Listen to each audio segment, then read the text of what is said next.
ये कहानी है आज से 20,000 साल पहले के यूरोप की, जहां जंगली भैंसों के एक बहुत बड़े झुंड को दिखाया जाता है, जो कि आराम से घास खा रहे थे और कुछ शिकारी दूर से उन्हें देख रहे थे।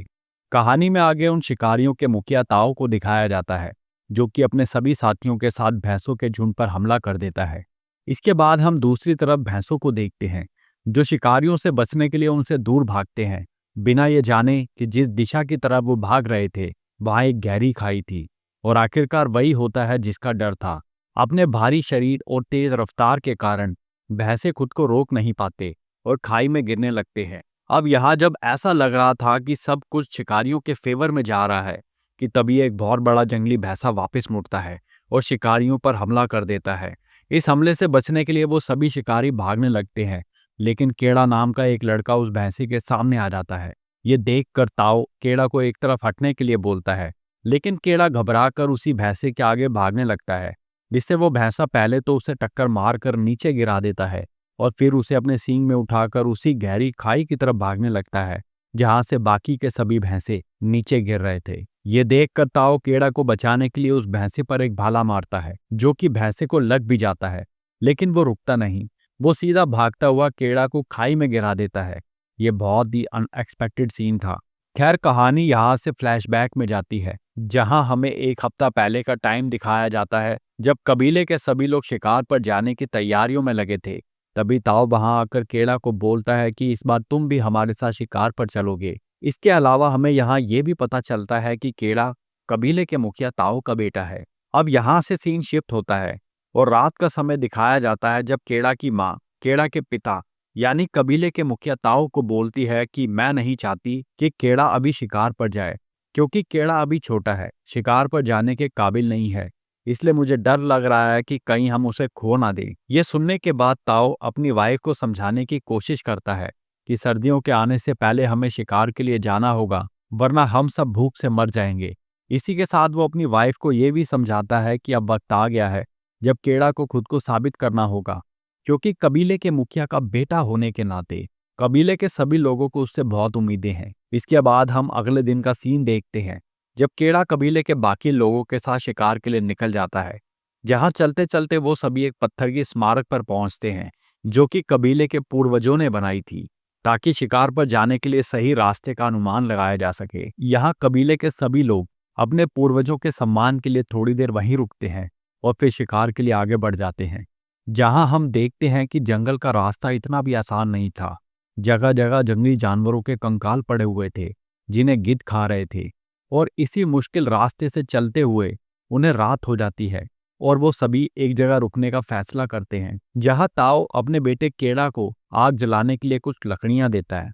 लेकिन बहुत कोशिश करने के बाद भी केड़ा आग नहीं जला पाता, इसलिए निराश होकर वो लकड़ियों को वापस अपने पिता को दे देता है, जिससे ताऊ मुस्कुराते हुए अपने बेटे को समझाता है कि जिंदा रहने के लिए दो चीजें हमेशा याद रखना, पहला पेशेंस और दूसरा जिंदगी में कभी भी हार मत मानना। खैर, इसी के साथ अगली सुबह वो लोग फिर से शिकार की तलाश में निकल जाते हैं, जहां उन्हें एक जंगली सूअर दिखाई देता है, जिसको उनमें से एक व्यक्ति भाला मारकर घायल कर देता है। फिर ताओ अपने बेटे केड़ा को उसे मारने के लिए बोलता है, लेकिन केड़ा को उस जानवर को देखकर दया आ जाती है, इसलिए वो उसे नहीं मार पाता। ये देखकर ताओ को उस पर बहुत गुस्सा आता है और गुस्से में पहले तो वो खुद ही उस जानवर को मार देता है, और फिर वो केड़ा को समझाते हुए कहता है कि जंगल में सिर्फ ताकतवर ही जिंदा रह सकते हैं, क्योंकि जंगल का सिर्फ एक ही नियम है, या तो शिकार करो या फिर शिकार बनो।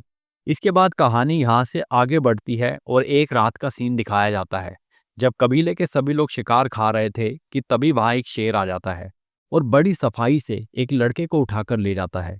ये सब काम इतनी तेजी और सफाई से हुआ कि कबीले के सभी लोग चाह कर भी कुछ नहीं कर पाए, सिर्फ देखते रह गए।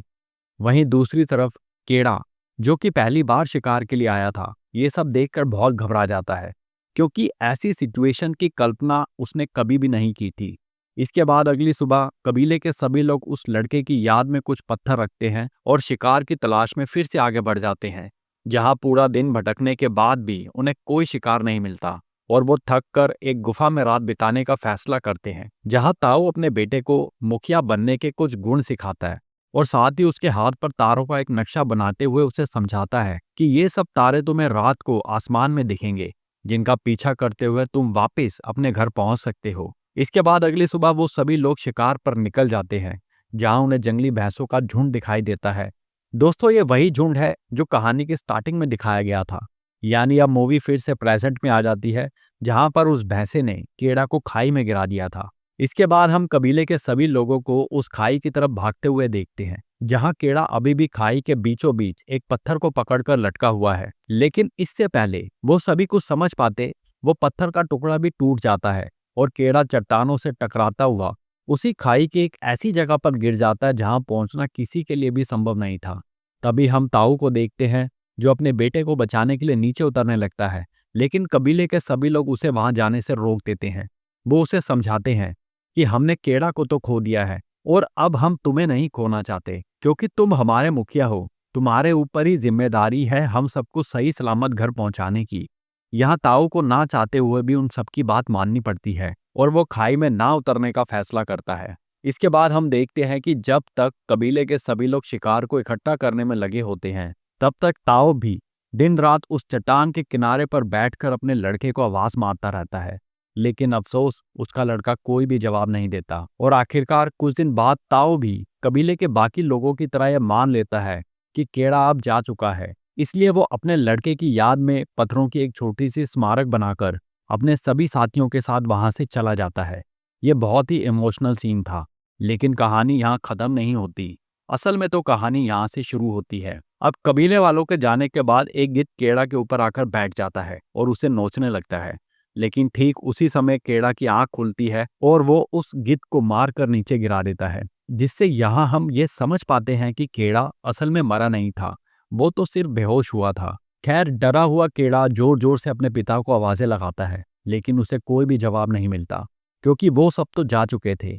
अब यहाँ केड़ा खुद ही हिम्मत करके चट्टान के ऊपर चढ़ने की कोशिश करता है, लेकिन उसके लिए ऐसा करना संभव नहीं था, क्योंकि एक तो वो घायल था और दूसरा वो एक ऐसी जगह पर गिरा था जहां से ना तो ऊपर चढ़ा जा सकता था और ना ही नीचे जाया जा सकता था।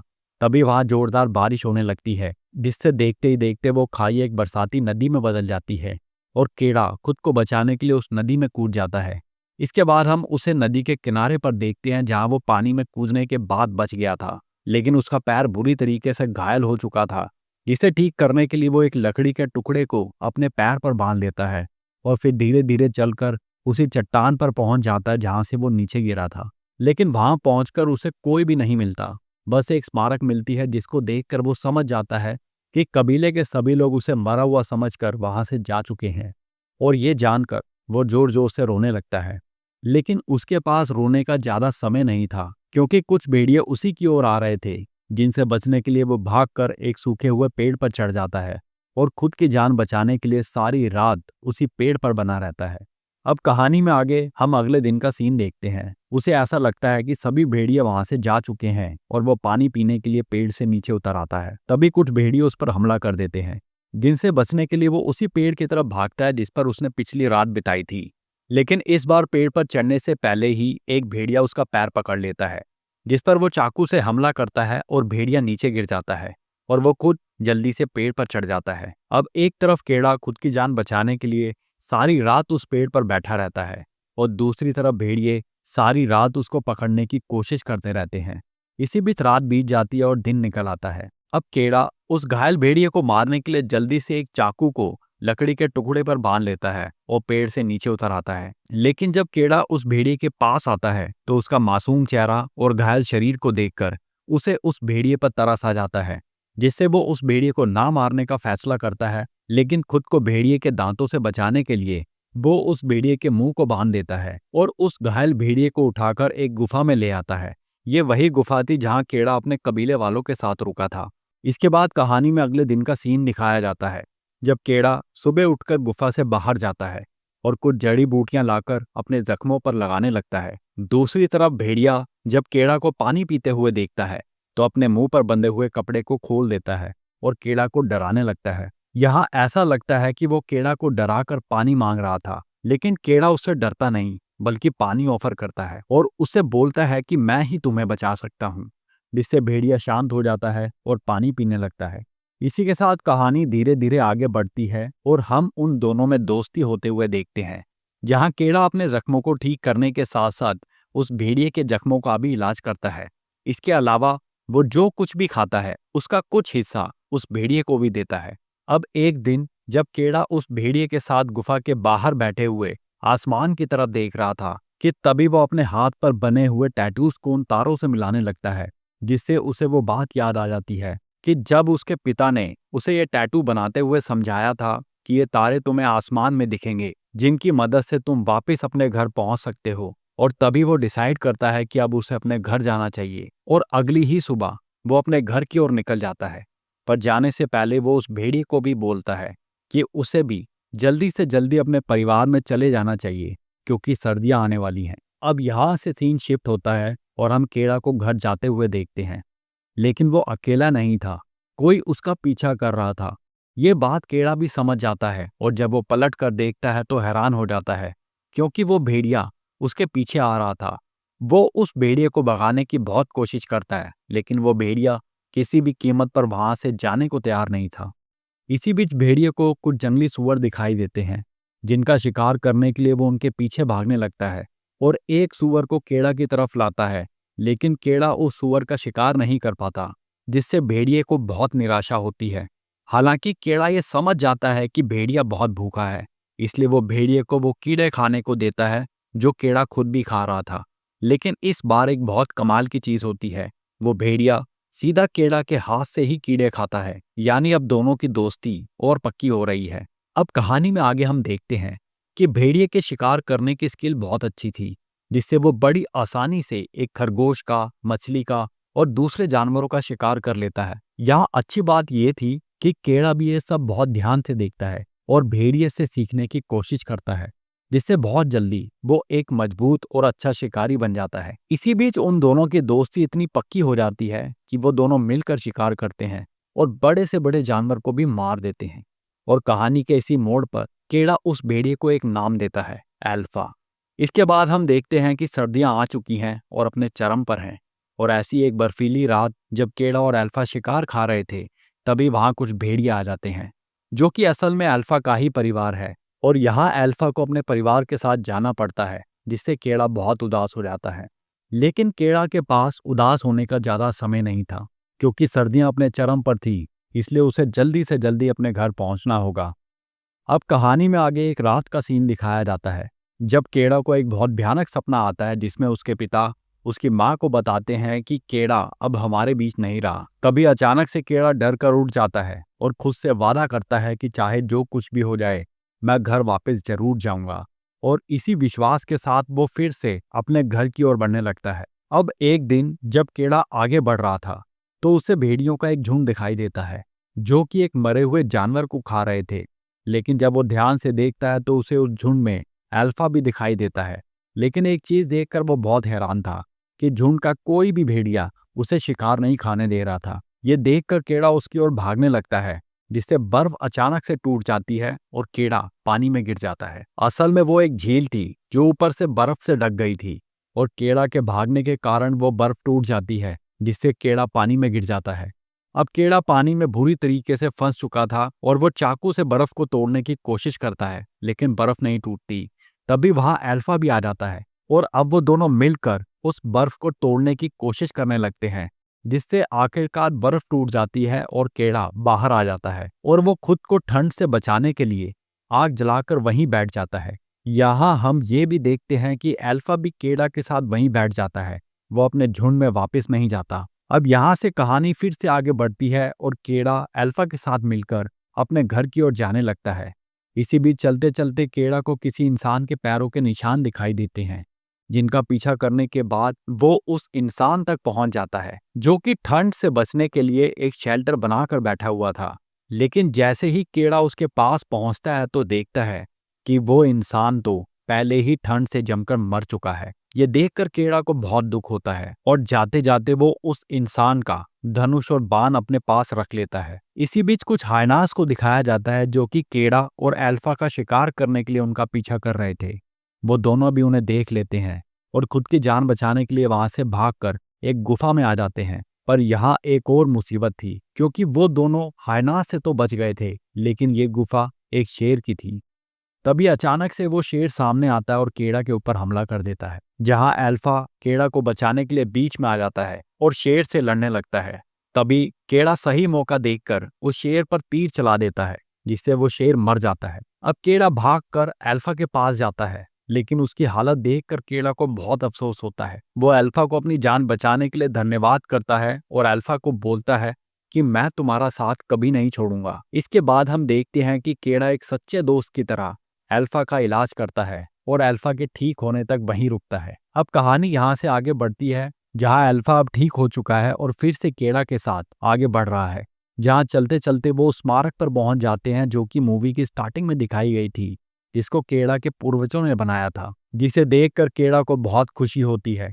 वो समझ जाता है कि घर अब ज्यादा दूर नहीं है, लेकिन ये खुशी ज्यादा देर नहीं रहती, क्योंकि थोड़ी दूर चलने के बाद ही अल्फा गिर जाता है। असल में अल्फा अभी भी पूरे तरीके से ठीक नहीं हुआ था, इसी कारण उसमें अब आगे बढ़ने की बिल्कुल भी हिम्मत नहीं थी। लेकिन केड़ा उसे किसी भी कीमत पर छोड़ नहीं सकता था, इसलिए अब वो अल्फा को उठाकर आगे बढ़ने लगता है। पर केड़ा के लिए मुश्किलें अभी खत्म नहीं हुई थी, क्योंकि इतने लंबे सफर में चलने के बाद, बर्फीले तूफान में जूझने के बाद वो भी बहुत थक चुका था।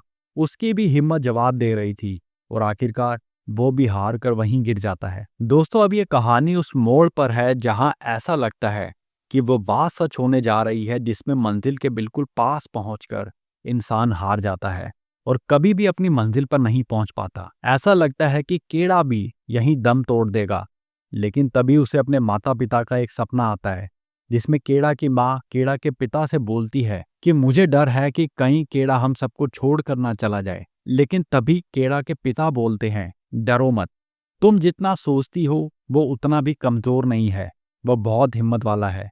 इसी के साथ केड़ा की आंख खुलती है और वो फिर से अल्फा को उठाकर अपने घर की ओर चलने लगता है, जहां अब उसे अपना कबीला दिखाई देता है और उसके माता पिता भी उसे देख लेते हैं। वो उसकी ओर भागते हैं, उसे गले से लगाते हैं और तभी केड़ा अपने माता पिता को बोलता है कि अल्फा को बचा लो।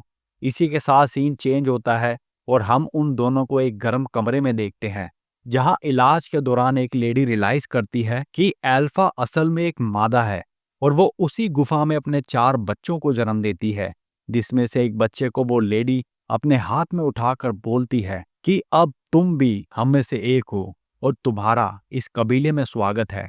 दोस्तों, यहाँ हम ये समझ पाते हैं कि अल्फा उस समय से प्रेग्नेंट थी जब उसने केड़ा को बर्फीले पानी में डूबने से बचाया था, और केड़ा को बचाने के लिए वो उस शेर से लड़ गई थी, वो भी खुद की और अपने बच्चों की परवाह किए बिना।